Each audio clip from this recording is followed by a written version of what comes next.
अगर देश की जनता ने कहीं हमें मौका दे दिया इंडिया गठबंधन को, प्रधानमंत्री से लेकर के जितने भी भाजपा नेता हैं जेल के अंदर बंद हो। करना ही चाहिए, उनके अगल बगल जितने लोग भी सब पे कार्रवाई करना चाहिए। सकाए वॉशिंग मशीन में धुला करके अपने पास बैठा लिए। उनके परिवार को जेल में किसने बंद किया था? कांग्रेस के लोगों ने। और कांग्रेस से आज गलवैया करके उसके गोद में बैठकर उसके जयकारा लगा रहे हैं।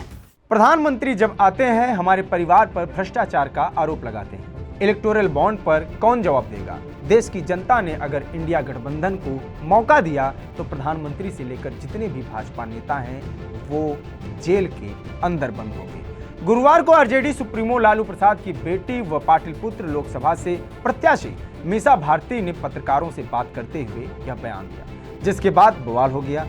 उनके इस बयान पर बीजेपी के सीनियर लीडर रविशंकर प्रसाद ने कहा कि ऐसे बयान बेहद निंदनीय है। पीएम का पद अत्यंत सम्मानित है, देश से कुछ भी छिपा नहीं है। मीसा के पिता को चारा घोटाले में दोषी ठहराया गया। मीसा भारती के इस बयान पर बिहार के डिप्टी सीएम विजय कुमार सिन्हा ने कहा कि निर्वाचन आयोग को प्रधानमंत्री के खिलाफ मीसा भारती के बयान का संज्ञान लेना चाहिए। वह धमकी दे रही हैं। उनके बयान से पता चलता है कि वे कितने डरे हुए हैं। विजय कुमार सिन्हा ने कहा कि उनके परिवार को कांग्रेस ने जेल भेजा था और आज ये लोग कांग्रेस की ही गोद में जाकर बैठे हैं। तो उनके परिवार को जेल में किसने बंद किया था? कांग्रेस के लोगों ने। और कांग्रेस से आज गलवैया करके उसके गोद में बैठकर उसके जयकारा लगा रहे हैं।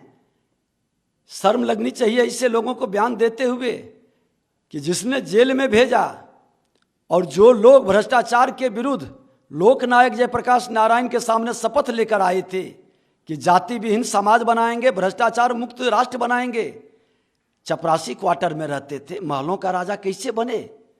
कहाँ से मॉल आया? फार्म हाउस कहाँ से?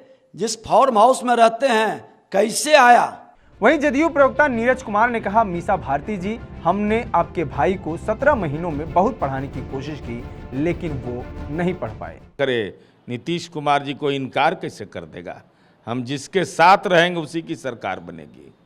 इसलिए मीसा भारती जी, 17 महीना में आपके भाई को हम लोगों ने बहुत प्रयास किया पढ़ाने लिखाने का कि वे राजनीति में पढ़ लिख लें। ये पढ़े लिखे ही नहीं, स्पेशल क्लास भी अटेंड नहीं किया इन्होंने, जिसके चलते हम लोगों ने सत्ता से इनको बाहर कर दिया। शुक्रवार को मीसा भारती ने फिर मीडिया से बात किया। वो मीडिया पर भड़क गई। उन्होंने पत्रकारों से कहा कि बीजेपी का एजेंडा सेट मत कीजिए। जो इंडिया गठबंधन है 30 लाख रोजगार दे रहा है, उसमें उनको तुष्टीकरण दिख रहा है। किसानों की आय दुगनी करने की हम बात कर रहे हैं, हम एमएसपी लागू करने की बात कर रहे थे, इनको तुष्टीकरण नजर आ रहा है। आज बेटे के लिए वोट मांगने गए थे, काहे नहीं परिवारवाद पे बोले?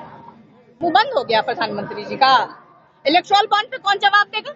जब आते हैं वो हमारे परिवार पे आरोप लगाते हैं भ्रष्टाचार का। जानते हैं कितना बड़ा भ्रष्टाचार है। अगर देश की जनता ने कहीं हमें मौका दे दिया इंडिया गठबंधन को, प्रधानमंत्री से लेकर के जितने भी भाजपा नेता हैं जेल के अंदर बंद हो। मीसा भारती के बयान का सपोर्ट उनकी बहन और सारण से चुनाव लड़ रही रोहिणी आचार्य ने भी किया। उन्होंने भी यही कहा कि उनके अगल बगल जितने भाजपाई हैं सभी पर कार्रवाई करना ही चाहिए। बेरोजगारी पर कोई बहस ही नहीं हो रहा है। करना ही चाहिए, उनके अगल बगल जितने लोग भी सब पे कार्रवाई करना चाहिए। सकाए वॉशिंग मशीन में धुला करके अपने पास बैठा लिए, उनके ऊपर कार्रवाई होना ही चाहिए। आज नीतीश जी भी निकल रहे हैं यात्रा पर, बस से रोजगार चलिए उनको, हाँ, शुभ यात्रा। रोहिणी आचार्य सारण से चुनाव लड़ रही हैं और मीसा भारती पाटलिपुत्र से चुनावी मैदान में है। पीएम मोदी पर मीसा भारती का दिया बयान काफी चर्चे में है। इस मुद्दे पर आपकी क्या राय है? कमेंट बॉक्स में हमें बताएं। बिहार जुड़ी सभी जरूरी खबरों के लिए बने रहिए टीवी 9 बिहार झारखंड के साथ। नमस्कार।